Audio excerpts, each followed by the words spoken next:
Hello students, welcome to the Inspire Academics. तो आप लोगों को याद होगा लास्ट क्लास में मैं आईयूपीएसी नोमेनक्लेचर के बारे में बता रहा था। तो आईयूपीएसी नोमेनक्लेचर में हमने स्टार्टिंग से सारे रूल्स पढ़ लिए थे उसके, और कुछ एग्जांपल्स किए थे। आज हम डिटेल्स में इनके सभी एग्जांपल्स पढ़ेंगे और इनको अच्छे से समझेंगे कि हमें इसको नोमेनक्लेचर करना कैसे। मीन्स कार्बन के जो कंपाउंड्स हैं वो डिफरेंट डिफरेंट टाइप के बनाते हैं, उनको हम नोमेनक्लेचर उनका करेंगे कैसे according to the IUPAC rules. Okay, तो सबसे पहले हम देख लेते हैं एल्कीन्स के लिए।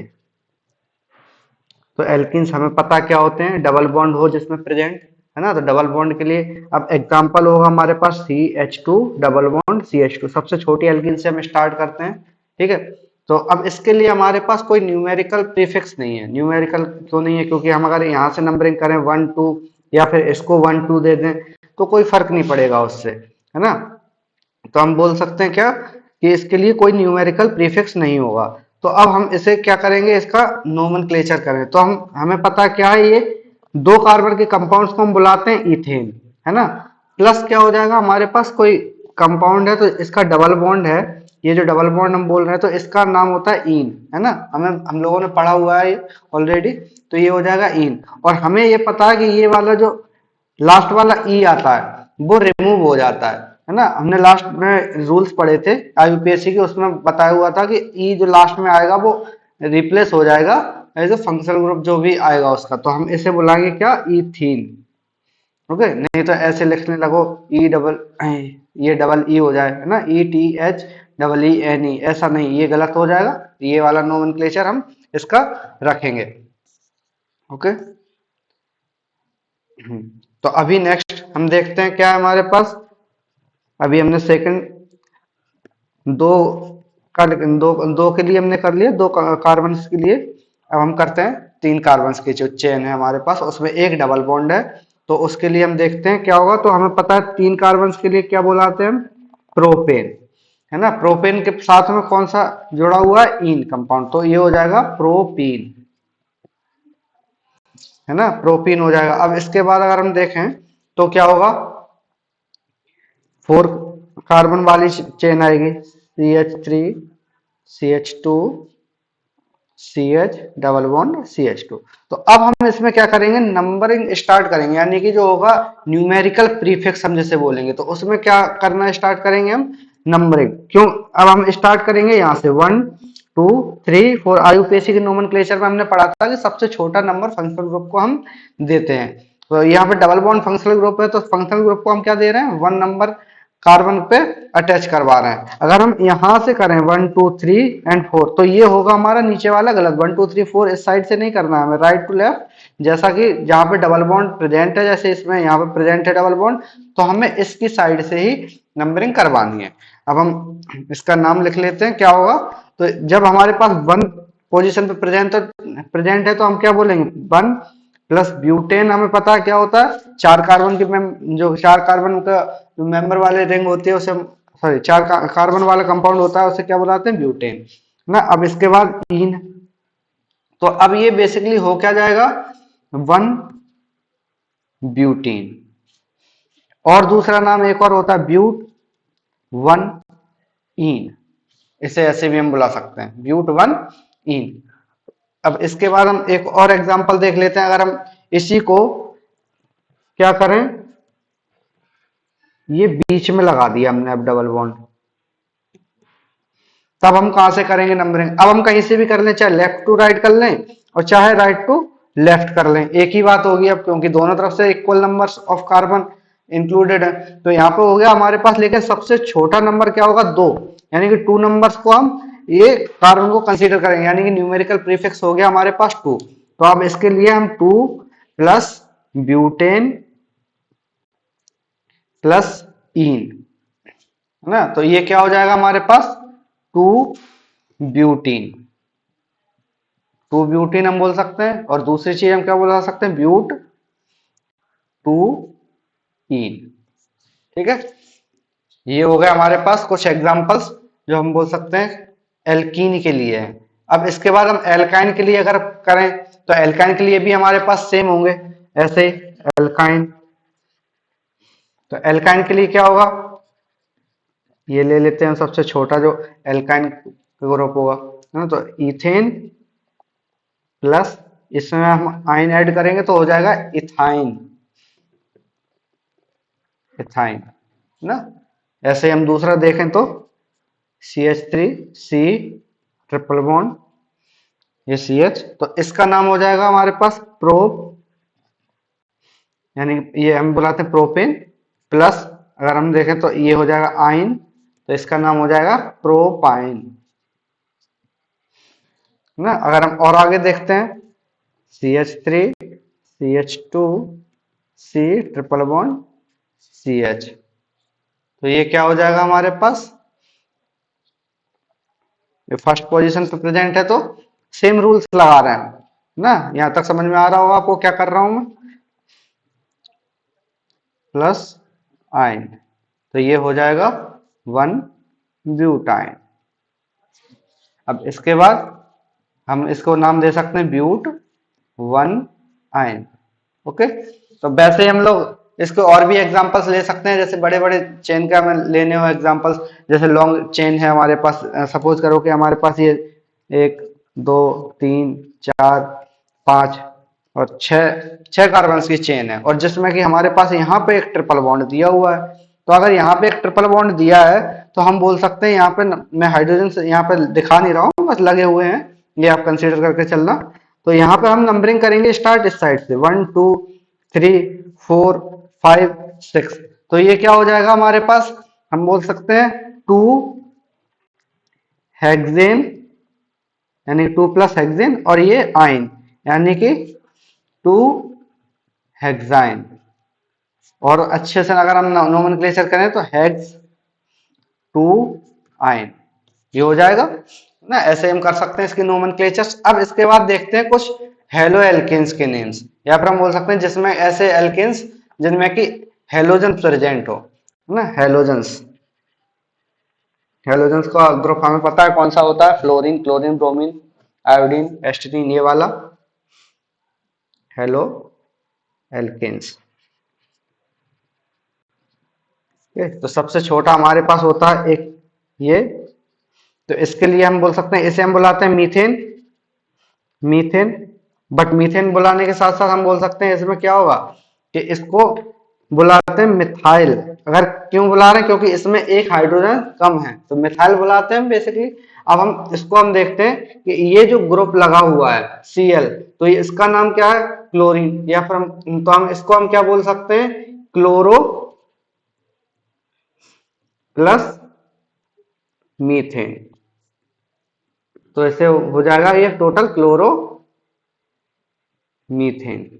ओके, तो क्लोरोमीथेन हो गया। अब इसके बाद सेकंड अगर हम देखें तो CH3CH2Br, तो अब इसमें क्या हो जाएगा, ब्रोमो, ब्रोमो के साथ में क्या लगा हुआ है, 2 कार्बन वाली चेन है, तो इसे हम बुलाएंगे क्या, ब्रोमो इथेन ना। डायरेक्टली लिख दिया मैंने, ऐसे प्लस करके नहीं बताया इसमें। तो ये हो जाएगा ब्रोमो इथेन। अब देखते हैं और भी थोड़े से बड़े कंपाउंड्स, जैसे सपोज करो यहाँ पर CH3 और यहाँ पे हमारे पास आयोडीन लगा हुआ है।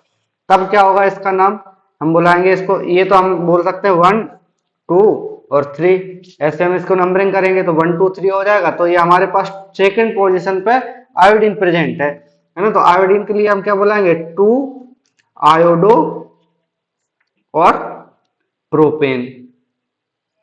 तो ये हो गया हमारे पास 2 आयोडो प्रोपेन ना, ये हमारे पास इसका नाम हो गया। अब इसके अलावा हम देखते हैं और भी एग्जांपल्स, जैसे CH3 CH2 CH CH3 and Cl। तो इसमें हम अगर नाम देखें तो 1 2 3 4। अगर हम इस साइड से करना चाहें नोमेनक्लेचर तो नहीं होगा, गलत हो जाएगा, ये IUPAC का रूल फॉलो नहीं करेगा। इसलिए हम लोग दूसरी तरफ से, यानी कि हम बोल सकते हैं कि राइट टू लेफ्ट इसमें नोमेनक्लेचर कर रहे हैं, जहां पर कि हमारा फंक्शनल ग्रुप या फिर जो ब्रांच लगी हुई है, तो ब्रांच पहले हमें मिल जाए। तो अब हम इसे बोल सकते हैं क्या, क्लोरो, क्लोरो, ये ब्यूटेन है, 4 कार्बन। अब कौन सी पोजीशन पे है, तो सेकंड पोजीशन पे है, तो 2 क्लोरो ब्यूटेन इसका नाम हो जाएगा। ओके। अब इसके बाद हम देखते हैं कुछ एल्कोहल्स वाले कंपाउंड्स, तो एल्कोहल्स इसमें जुड़े हुए होंगे। एल्कोहल, एल्कोहल का मैंने एक नाम बताया था, जो जो लास्ट में हम क्या बुलाते हैं एल्कोहल को, ऑल करके। इसका जो बोल सकते हैं क्या होता है, सफिक्स, है ना, सफिक्स हम क्या बोल देते हैं कि ऑल लिख देते हैं। वैसे ही हम लोग बोल सकते हैं क्या, मीथेन को मीथेनॉल बोलेंगे। देखो ऐसे करेंगे, मीथ, फॉर एग्जांपल देखो, मीथेन प्लस एल्कोहल, तो एल्कोहल को तो हम ऑल बुलाते हैं, है ना, तो ये हट जाएगा यहाँ से, एल्कोहल हट जाएगा, हम बोलेंगे ऑल। तो यहाँ पे मीथेन की जगह ये लास्ट वाला ई है वो हट जाएगा यहाँ से, तो ये हो जाएगा टोटल मीथेनॉल, है ना। अकॉर्डिंग टू द आईयूपीएसी हमारे पास मीथेनॉल हो गया। अब इसके बाद और एग्जांपल्स देखते हैं हम, जैसे CH3 CH3 और यहाँ पे OH जुड़ा हुआ है। तो अब देखते हैं फर्स्ट, सेकंड, थर्ड, है ना, फर्स्ट सेकंड थर्ड। अगर हम चाहें तो राइट टू लेफ्ट भी कर सकते हैं और लेफ्ट टू राइट भी कर सकते हैं, क्योंकि इक्वल है और बीच में OH का ग्रुप हमारे पास जुड़ा हुआ है। ठीक है, तो अब हम देख सकते हैं इसमें क्या होगा, टू, ये प्रोपेन, यानी कि प्रोपेन जुड़ा हुआ है, टू, तो प्रोपेनॉल, ये हो जाएगा इसका नाम टू प्रोपेनॉल, यानी कि तीन कार्बन के जो चेन है वो है इसके पास, और सेकंड पोजीशन पे ऑल ग्रुप यानी कि अल्कोहल ग्रुप जुड़ा हुआ है, तो हम बोल सकते हैं इसको टू प्रोपेनॉल। ओके, अब इसके बाद हम बोल सकते, आगे देखते हैं, CH3 CH2 CH3OH। अगर हम इसको करना चाहें तो ये क्या होगा हमारे पास, फिर से हम इधर से नंबरिंग करेंगे, 1 2 3 4, है ना, 1 2 3 4 अगर हम करना चाहें तो क्या होगा। अच्छा एक बात और समझो जरा, अगर मैं इसको ऐसे लिख दूं, CH3 CH2 एंड CH3, तो क्या होगा इसकी जगह पे, तो हम इस साइड से नंबरिंग करेंगे। ठीक है, I hope you are understanding this concept, कि ये क्या कर रहे हैं हम, कि जहां पे फंक्शनल ग्रुप पास में है ना, या फिर हम बोल सकते हैं जो ब्रांच पास में है, सबसे छोटा नंबर उसी को देना है, तो इन दोनों के नाम सेम ही होंगे। क्या होगा, टू ब्यूटेनॉल, ठीक है, टू ब्यूटेनॉल।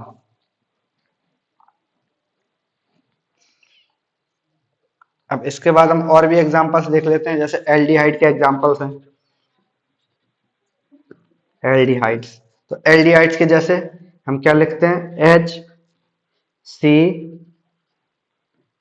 अब जैसे CHO ग्रुप होता है ना, CHO ग्रुप, इसको हम लास्ट में जो इसका सफिक्स होता है हम बुलाते हैं उसको अल, है ना, तो एल्डिहाइड को क्या बुलाते हैं, अल, यानी कि लास्ट में हम जैसे ऑल बोल रहे थे ना अभी अल्कोहल के लिए, तो इसमें क्या बुलाएंगे लास्ट में, अल। अब इसका जो क्या बोलते हैं इसमें जो CHO ग्रुप जुड़ा हुआ है, तो इसका जो कार्बन है वो भी काउंट होता है कार्बन के कंपाउंड के साथ में। जैसे अगर हम देखें यहाँ पे कितने हैं टोटल, एक ही तो दिख रहा है, बट बहुत सारे लोगों को ये कंफ्यूजन हो जाता है कि इसमें हम क्या बुलाएंगे इसको, कि एक कार्बन है वो तो हमारा एल्डिहाइड वाला, तो एल्डिहाइड बुला देते हैं, बट ऐसा नहीं होता है, हम क्या बुलाते हैं इसको, मीथेन, मीथेनल। ओके, अब इसके बाद अगर हम देखें और भी एग्जांपल, तो CH3CH, तो ये हमारे पास हो जाएगा, तो ये दो है हमारे पास, 1 और 2, तो दो हमारे पास कार्बन है, तो इसको हम बुलाएंगे इथेनल। ओके, अब इसके बाद और एग्जांपल्स देख लेते हैं, CH3 CH2 CH2 CH double bond O, तो इसका नाम हो जाएगा क्या, ब्यूटेनल। ओके, ये हो गया हमारे पास ब्यूटेनल। तो इस टाइप से हम इसका नोमेनक्लेचर कर सकते हैं, और बहुत ज्यादा बाकी का डिटेल में नहीं है आपके सिलेबस में क्लास 10th में। आगे आप जब आप क्लास 11th में आएंगे तब बहुत ज्यादा डिटेल में आपको और भी पढ़ाया जाएगा। अभी जितना है उतना मैं कवर करवा रहा हूँ सिलेबस में। ठीक है, अब इसके बाद हम देखते हैं क्या, कीटोन्स। तो कीटोन्स का हमें पता है क्या होता है, CH3 जैसे एग्जांपल, C एंड CH3, ना। तो इस साइड हमने क्या किया, तो ये हमारे पास है 3 कार्बन की रिंग, तो सॉरी 3 कार्बन का कंपाउंड है, तो हम क्या बुला रहे हैं इसको, प्रोपेन। और प्रोपेन के साथ में लगा हुआ है ऑन, तो हम बुलाएंगे इसको प्रोपेनॉन, प्रोपेनॉन। ओके, अब इसका हम और एग्जांपल्स ले सकते हैं, जैसे CH3 CH2 CH2 C CH3 ओ, ये हो गया हमारे पास। तो इसका हम पहले सबसे पहले नंबरिंग करेंगे 1 2 3 4 एंड 5। देखो इसमें हम नंबरिंग करेंगे तो दोनों तरफ से सेम है, तो इसलिए हम क्या बोल सकते हैं, प्रोपेनॉन को ऐसे ही छोड़ दिया, क्योंकि 3 कार्बन हमें पता है कि इसमें बीच में ही एक ऑक्सीजन जुड़ा हुआ होगा, तो हम इसके लिए नंबरिंग नहीं कर रहे हैं और नंबर इसको दे नहीं रहे हैं। तो इसलिए क्या है, ऊपर वाले में न्यूमेरिकल प्रीफिक्स नहीं आ रहा है, बट इसमें दूसरे वाले में न्यूमेरिकल प्रीफिक्स आएगा जो कि है 2। तो हम इसे क्या बुलाएंगे, 2। अब पांच पांच कार्बन के मेंबर, मतलब 5 कार्बन इसमें इंक्लूडेड है, तो हम बुलाएंगे इसको पेंटेनॉन,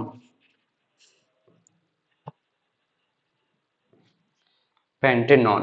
ओके, इसके बाद अगर हम और देखें तो कार्बोक्सिलिक एसिड के एग्जांपल्स ले सकते हैं। कार्बोक्सिलिक एसिड, कार्बोक्सिलिक एसिड के लिए हम क्या बोल सकते हैं, देखो इसमें एग्जांपल्स हैं ना। तो ये हमारे पास इसका ग्रुप होता है पूरा COOH, है ना, ऐसे ग्रुप होता है। अब इसके बाद हम इसका नाम क्या रखेंगे, देखो एक कार्बन का पूरा एक ही कार्बन इसमें प्रेजेंट है, तो हम बुलाएंगे क्या, मीथेन प्लस ओइक एसिड। हमने लास्ट टाइम में पढ़ा था कि इसका जो सफिक्स होगा उसे हम बुलाते हैं ओइक एसिड, तो इसका नाम हो जाएगा मीथेनोइक, मीथेनोइक एसिड। ओके, इसके बाद इसका तो नाम हमने लास्ट क्लास में किसी एग्जाम्पल में किया था, याद होगा आप लोगों को, इसका मैंने एग्जाम्पल करवाया था, CH3। आपको याद होगा, ऐसे ही फॉर्मिक एसिड भी बुला रहे थे हम, याद है। तो ये हो जाएगा इथेन प्लस ओइक एसिड, तो इसे हम बुलाएंगे टोटल इथेनोइक एसिड। ओके, अब इसके बाद और एग्जांपल्स देख लेते हैं, CH3 CH2 CH2 OH। तो ये हो जाएगा हमारे पास ये ब्यूटेन प्लस ओइक एसिड, तो ये हो जाएगा ब्यूटेनोइक एसिड, हो गया ब्यूटेनोइक एसिड। अब इसके बाद मैं कुछ एग्जांपल्स और लिख रहा हूं जो कि आप ट्राई करना। 1, तो ये है CH3 CH2 CH2 CH3, ये है पहला, इसका नाम लिखना है आपको। सेकंड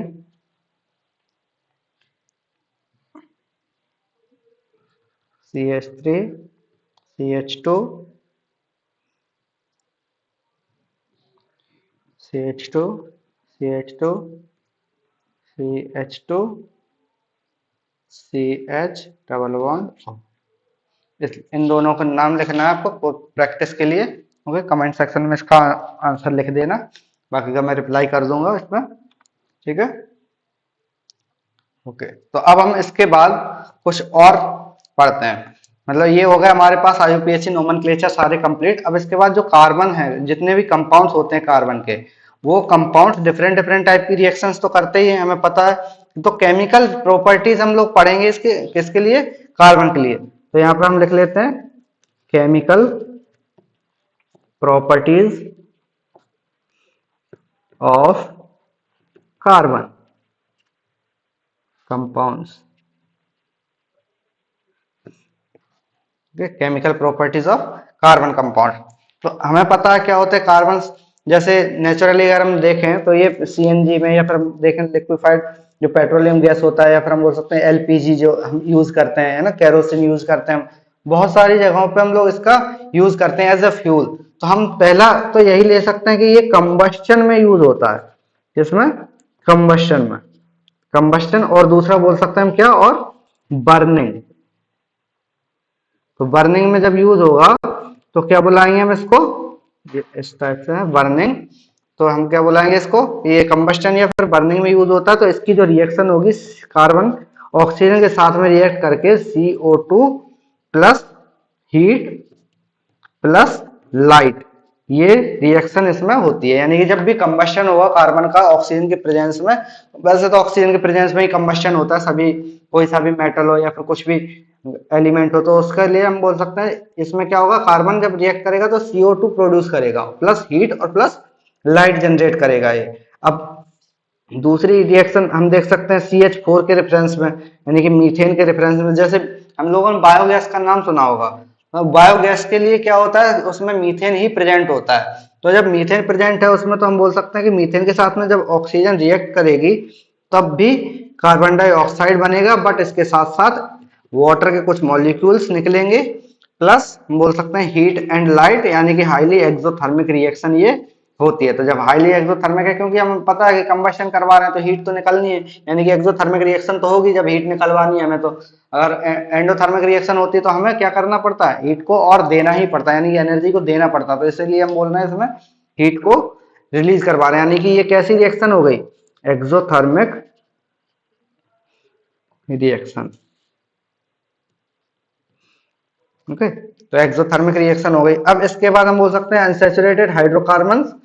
आप लोगों ने देखा होगा, पहले भी बता चुका हूँ, अनसैचुरेटेड हाइड्रोकार्बन जैसे इथीन, इथाइन, बेंजीन या फिर नेफ्थलीन, ये सारे होते हैं। तो burn with a yellow flame with lots of black smoke, ये आप लोगों ने देखा होगा किसमें होता है, ये बर्निंग वैक्स। अगर हम देखें तो वैक्स में, वैक्स जब बर्न होती है तब क्या होता है, ऐसे येलो टाइप का कुछ कलर निकलता है उसमें, और फिर ब्लैक स्मोक भी निकलता है ना। और हम और भी एग्जांपल्स दे सकते हैं, जैसे हमारे पास जो ऑयल होते हैं ना, घर पे दीपावली मनाते हैं, तो जब दिया जलता है तो उसमें हम ऑयल या फिर घी डालते हैं, तो उसमें क्या होता है, हमारे पास अनसैचुरेटेड या फिर सैचुरेटेड जो हाइड्रोकार्बन होते हैं वही प्रेजेंट होते हैं उसमें। जब वो प्रेजेंट होते हैं तो हम बोल सकते हैं उसके लिए, जब ये हम जलाते हैं तो उसमें भी येलो प्लस ब्लैक कलर का फ्लेम निकलता है। तो ब्लैक कलर का हम बोल सकते हैं ज्यादातर कार्बन डाइऑक्साइड, कार्बन मोनोऑक्साइड ऐसी गैसेस निकलती हैं उसमें से, जो कि एंशिएंट टाइम में या फिर हम बोल सकते हैं अभी कुछ ही टाइम पहले, कुछ टाइम पहले क्या करते थे, उसका काजल बना लिया करते थे, है ना, दिया ऊपर रख के। तो अब हम इसको ऐसे रिलेट कर सकते हैं ऐसे। अब दूसरा एग्जांपल हम ले सकते हैं burning, burning of wax of candles. तो ये हमारे पास है इसका कुछ रिएक्शन। जैसे हम कंबस्शन की अगर हम बात करें तो कंबस्शन के बाद burning of wax of candles. तो इसमें क्या होता है, जैसे जो सैचुरेटेड हाइड्रोकार्बन्स हैं तो वो 18 से 20 होते हैं। तो इसमें जब ये बर्न होते हैं तो क्या होगा, इसमें कुछ ऑक्सीजन होती है। जैसे हमारे पास ये सपोज करो कि ये कैंडल है ना, ये हमारे पास बर्न हो रही है ना। जब ये बर्न होगी तो क्या होता है, ये बर्न होने के साथ साथ यहाँ पे कुछ अलग टाइप का कंबस्शन होता है। ऊपर की साइड येलो फ्लेम रहती है, नीचे की साइड ब्लू फ्लेम रहती है, और एक बिल्कुल यहाँ पे पास में एक ब्लैक जोन भी बनता है। तो यानी कि इनफ्लेमेबल सब्सटेंस यहाँ पे होता है। तो हम बोल सकते हैं क्या, कि जब येलो फ्लेम्स होंगी तो येलो फ्लेम्स में क्या शो करेगा, ये एक होता है 100% कंबस्शन। तो ये क्या होगा, मतलब कि पूरा 100% कंबस्शन नहीं होगा, नॉट 100% कंबस्शन। और अगर हम देखें ब्लू फ्लेम का, ब्लू के लिए हम बोल सकते हैं क्या, 100% कंबस्शन। अब ब्लैक जोन, ब्लैक में बोल सकते हैं अनकम्बस्टेबल, अनकम्बस्टेबल एरिया या फिर जोन ना, अनकम्बस्टेबल एरिया और जोन, हम इस टाइप से हम बोल सकते हैं।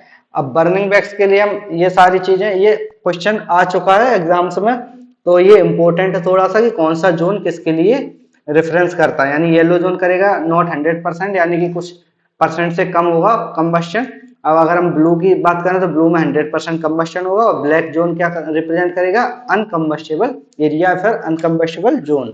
ओके, अब इसके बाद हम देखते हैं कि why do substances burn with और विदाउट फ्लेम। यानी कि ये जो सब्सटेंसेस होते हैं वो फ्लेम के साथ में कभी कभी जलते हैं और कभी कभी बिना फ्लेम के भी जलते हैं। आप लोगों ने देखा होगा कि बहुत सारे ऐसे होते हैं जिनकी फ्लेम्स दिखती नहीं है। तो कुछ मेटल्स होती हैं जिनके साथ में वो रिएक्ट करते हैं कि स्पेसिफिकली तभी वो ऐसे रिएक्ट करते हैं, यानी कि जो हम बोल सकते हैं क्या कि कुछ तो फ्लेम्स होती हैं, यानी कि हम बोल सकते हैं कुछ होते हैं मतलब कि बर्न विद फ्लेम्स और without flames.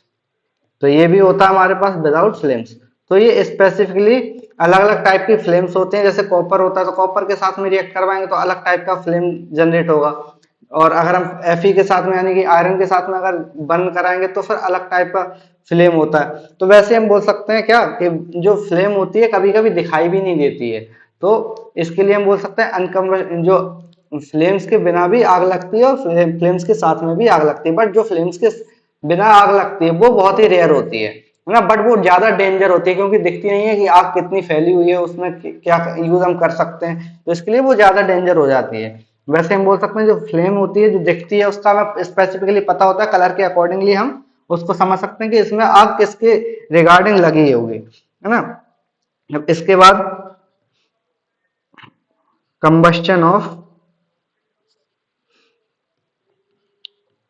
Coal and petroleum, ये तो बहुत कॉमन है, ये आप लोगों ने बहुत कॉमनली पढ़ा होगा, देखा होगा, यूज भी किया होगा, है ना। तो इसको हम देख सकते हैं कि जो combustion of coal and petroleum होता है तो हम उसमें क्या करते हैं, तो इसमें हम CO2 को हाईली मतलब क्वांटिटी में, बहुत ज्यादा क्वांटिटी में इसको रिलीज करवाते हैं और साथ ही साथ वाटर के ड्रॉपलेट्स भी निकलते हैं। बट हम बोल सकते हैं क्या कि जो CO2 है वो क्या है, एक तरह से टॉक्सिक सब्सटेंस है ना।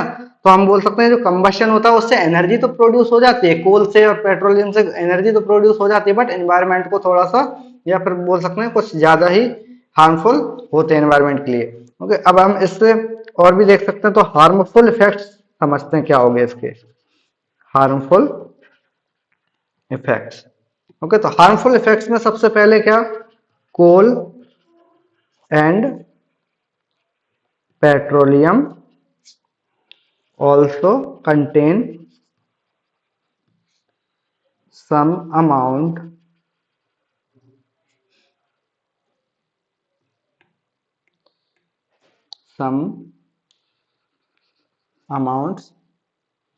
of nitrogen and sulphur. Sulphur gas होती है हमारे पास, हाँ, सल्फर।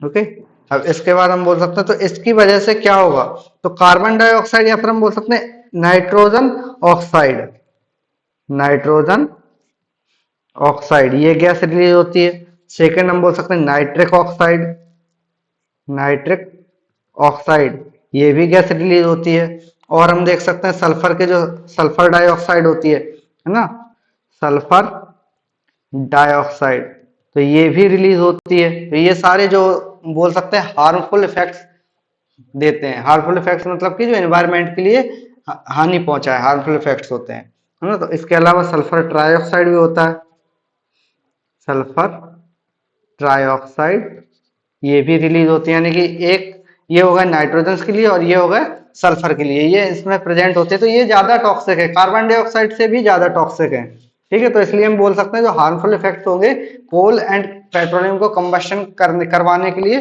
तो वो ज्यादा होते हैं। ओके, तो यहाँ तक आप लोगों को समझ में आया होगा। इसके बाद हम नेक्स्ट जो प्रोसेस करेंगे वो नेक्स्ट क्लास में करेंगे। So like share and subscribe and thanks for watching. मिलते हैं नेक्स्ट वीडियो में।